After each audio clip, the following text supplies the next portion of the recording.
Hello there, welcome back to Jennie Designs with Paper and this week's episode of Crime and Coloring, where we take an alphabetical journey through the United States and revisit some of the earliest crimes. But before we talk crime, let's talk coloring.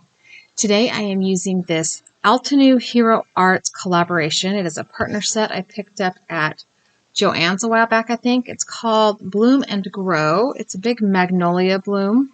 And I'm going to use the sentiment in the right-hand corner that says, have an amazing day, because then it can be a birthday card, it can be an anything card. I have my Copic marker combination here on my desk. I've got some pinks because I'm going to make this a pink undertoned magnolia. To be fair, I'm all done. I don't love it. I like the ones that are more cream and yellowish green undertoned, but whatever, we went with pink. I'm also going to be doing a little bit of stamping on the card background and doing some heat embossing and fussy cutting, which I think I'm going to edit that out because our story today is kind of short, so you won't see the fussy cutting, but you'll see the end result. So now that we've talked about the coloring, let's go ahead and jump into the crime. So our alphabetical journey today takes us to Utah. Now, the Utah Territory was organized by an organic act of Congress of the United States by the newly seated, and it was approved by the newly seated 13th President Millard Fillmore just 2 months after the death of President Zachary Taylor. Utah became a territory the same day that California became a state. As a territory, Utah became home to the members of the Church of Jesus Christ of Latter-day Saints, aka Mormons. Utah was a territory for 46 years before becoming a state on January 4th, 1896. It was kind of a long, prolonged statehood process. Utah is the second driest state in the country after Nevada, with an average of 300 sunny days a year. I thought for sure that Arizona would be drier, but then I remember that Arizona has some really tall mountains and they get snow in the mountains. Not that Utah doesn't too, but anyway. Fun fact, Salt Lake City has the most plastic surgeons per capita than any other city in the United States. Weird.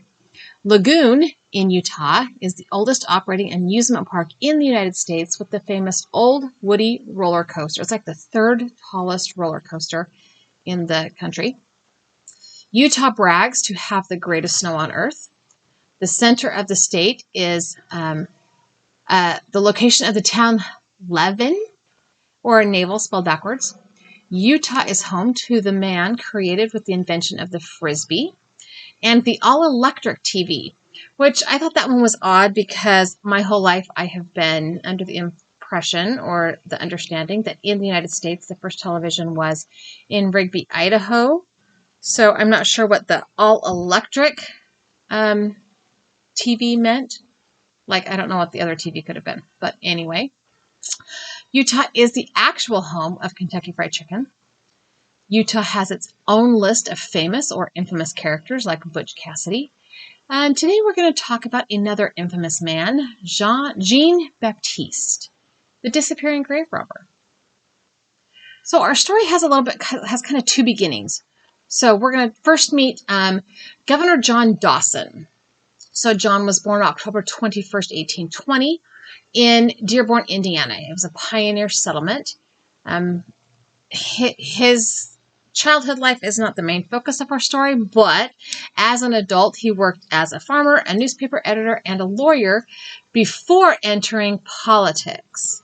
He was actually appointed governor of the Utah Territory in 1861 by Abraham Lincoln. When he first entered politics, John entered as a Democrat, but eventually switched political sides and became a Republican. Now, only 3 weeks into his job as governor of the Territory of Utah, Governor John was already the least favorite person in the area. Apparently, he made some very lewd and morally gross or inappropriate proposals to a Mormon widow, which resulted in John receiving a lashing with a shovel from the local town folks. Apparently, this woman was one that was well loved, and his remarks or proposals were rather indecent. On January 16th, about January 16th, 1862, with no love lost from the people, Governor John Dawson headed back east on a mail coach. They stopped for the night at Ephraim Hanks Pony Express Station in Mountain Dell, Utah.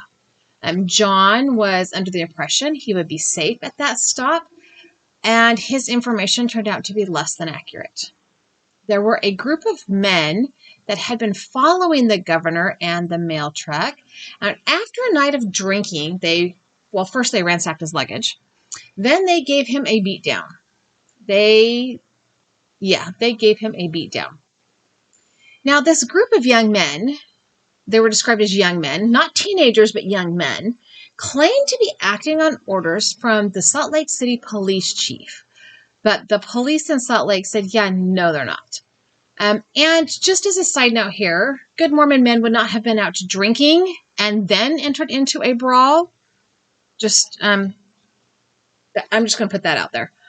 So it makes their statement just a little less trustable, in my opinion. However, the mob that beat the governor was chased by local authorities, sheriffs, and marshals, and 4 of them were captured, and 3 were shot and killed while running away, while evading police. I guess this is a good time to meet Jean. I'm not sure if I should call him Jean or Jean. Okay, I'm going to go with Jean because, well, his early life is relatively unknown. Nada. It is presumed, based on people who knew him later in adulthood, that he was born in probably Venice, Italy in about 1813. Okay? But the 1860 census, U.S. Census, lists him as being born in 1813 in Ireland. However, in between wherever he was born and his adult life in Salt Lake, he lived in Australia. He went to Australia during the gold boom, and the people who knew him in Australia said he didn't speak good English. So he probably was not Irish. While in Australia, he met some missionaries from the Mormon Church, the Church of Jesus Christ of Latter-day Saints, and he quite liked them.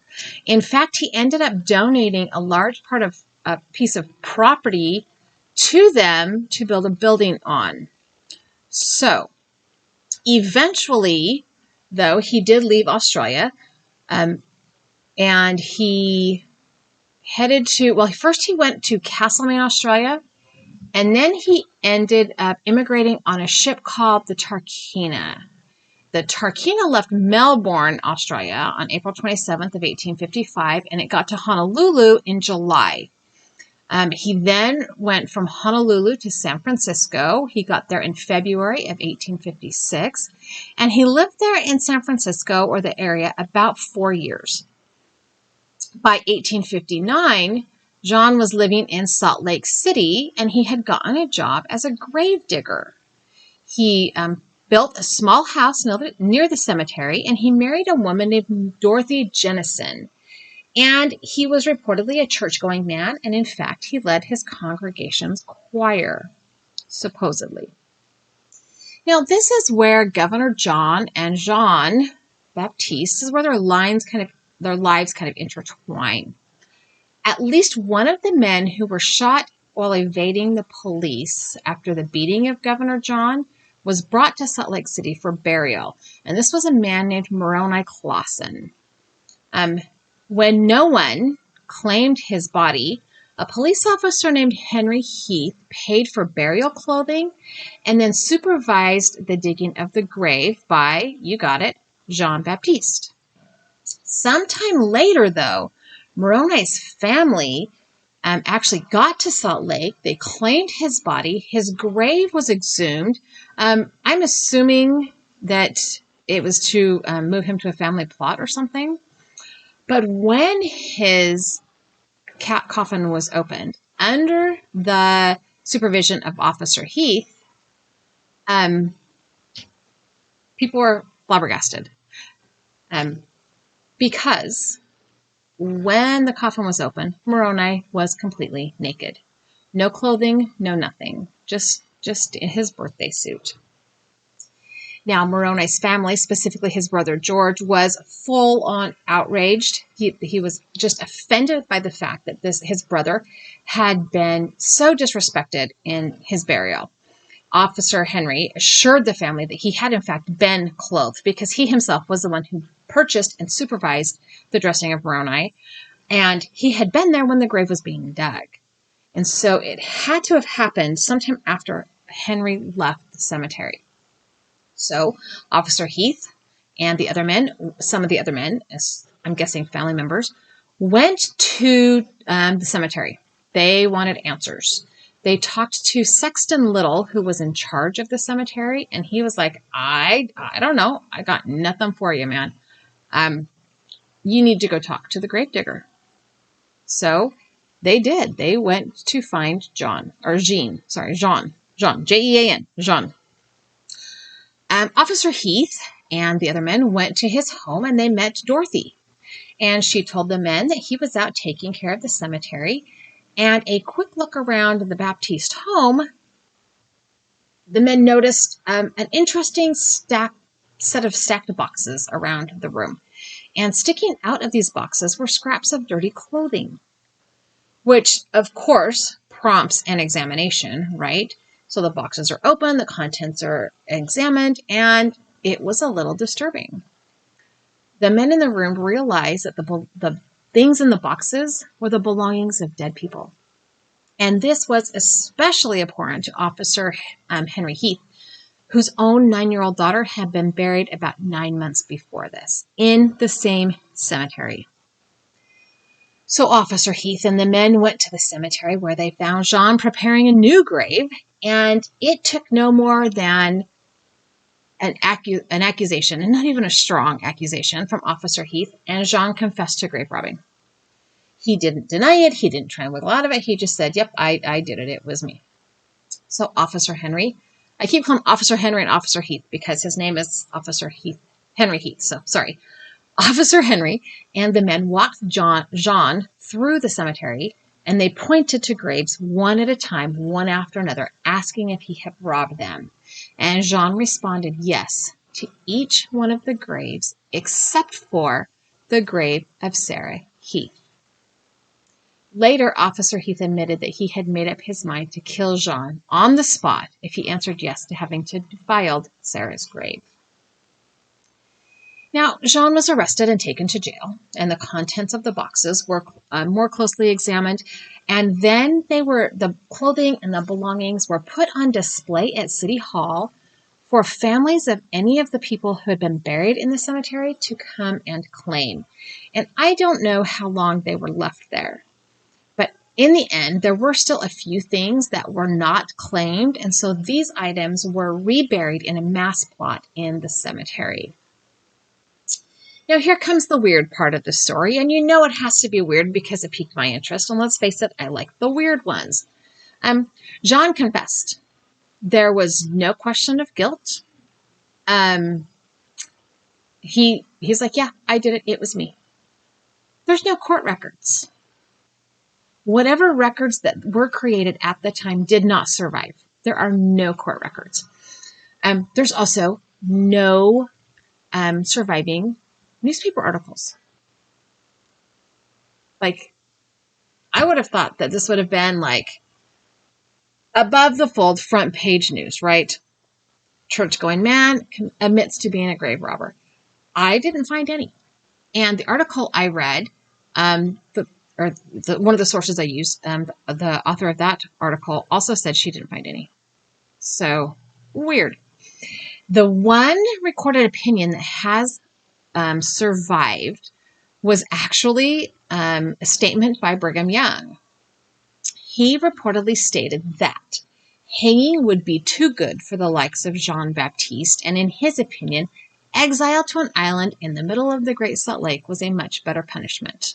Now, I don't think that was because Brigham Young was anti-capital punishment. I think in his opinion, and this is me saying, that a quick death was too good. He needed to live in his weird, evil grossness. That's my opinion. That's my interpretation of his opinion. But anyway, So it was. That was enough for people to go, yep, I'm on that boat. So sometime in the spring of 1862, Jean was taken by wagon to Antelope Island and then by boat to Fremont Island. So they're both islands on the Great Salt Lake. If exile was the point, this was a weird choice. And here's why. The Miller family used Fremont Island to graze cattle, and they even had a shack on the island that they kept stocked for when they needed to go out and check on their cattle. And they had a rotation where they would go once a week every 3 weeks. And they did that pretty much year-round as long as they could get to the island. So after Jean had been there 3 weeks, the Millers also went out to Fremont Island. They stayed the week and returned and reported to authorities that they had seen Jean on the island and that he had helped himself to most of the food items in their shack. So they get out there to check on their cattle and there's nothing for them to eat, which must have been fun for them. Now, skip the 3 weeks and then they go back to the island for their next 1 week stay. So 6 weeks into Jean's exile. And when the Millers returned to town, they report back that Jean was not on the island. And I'm guessing that this island was small enough that it would not have taken long to figure out he was not there. Also, a little bit of detective work on their part. Their shack had been partially dismantled. There was a carcass of about a 2-year-old heifer nearby, and it had been skinned, and its hide was cut into strips. Now, based on what was left, the Millers figured that he had taken the leather from the heifer skin and the wood from the shack to make a crude raft. And he must have used this raft to sail away to the mainland, to get off to the Great Salt Lake. There was not, and has not been, any verifiable sightings of Jean-Baptiste since then, since 1862. Right? So then in 1890, a group of hunters found a human skull near the mouth of the Jordan River at the south end of the Great Salt Lake, which, FYI, is nowhere near Fremont Island. So there's that. And then in 1893, a partial skeleton was found, missing its head, with a ball and chain around the leg. Immediately, newspapers speculated that this must be Jean-Baptiste. It also spurred ghost stories. There's ghost stories about Jean-Baptiste, the disappearing grave robber. Now, when this newspaper article came out, Officer Henry Heath must have been interviewed at some point in time because he made it very clear in a later interview that Jean was not shackled or chained in any way when they left him on the island. He did not have a ball and chain around his leg. He also stated that he had heard from a good friend, a source, that Jean had in fact gotten off the island and gotten back off of the lake and had escaped to Montana, and he was working in a mining camp. And Officer Heath heard about this because Jean-Baptiste was talking to people about his experience in Salt Lake City and bragging about his escape from Fremont Island. With Jean's remains never having been found or identified and his location never proven, the only thing left of the disappearing grave robber of Utah are ghost sightings and campfire tales. I don't even know where to begin to unpack this. Clearly, evidence at the scene shows that he got away. And there was enough stories coming from the mining camp in Montana to prove that that's where he had been. But also, where's the court records? Where's the newspaper clippings? What happened to his wife? Where? The guy's almost an enigma in and of himself. No confirmed birth date or location. No, I even did a family search, a genealogical search to see if I could find family members. And nothing. There was just nothing about this guy. And why? That's the other thing. He never, that I found, maybe he did and it's just not reported, but never did I find a reason for the grave robbing. Like, he didn't sell this. He still had the things. I don't know. I find this story fascinating, and I'm just stumped by the whole scenario at the same time. So I want to know what you guys think about this one. Leave me a comment down below and tell me what you think about this one. I did find some pictures. So this is a picture of Governor John. The next picture is a picture of Moroni Clausen. The third picture is Officer Henry. And I didn't find a picture of Jean. No pictures of Jean. Thanks for hanging out with me today. I hope you enjoyed our story. I have a couple of other videos here I think you would like as well. I have also added that subscribe button. If you have not yet subscribed, I would love it if you did. Like I said, leave me a comment down below. Give me a thumbs up if you liked the video, and have a really fabulous day.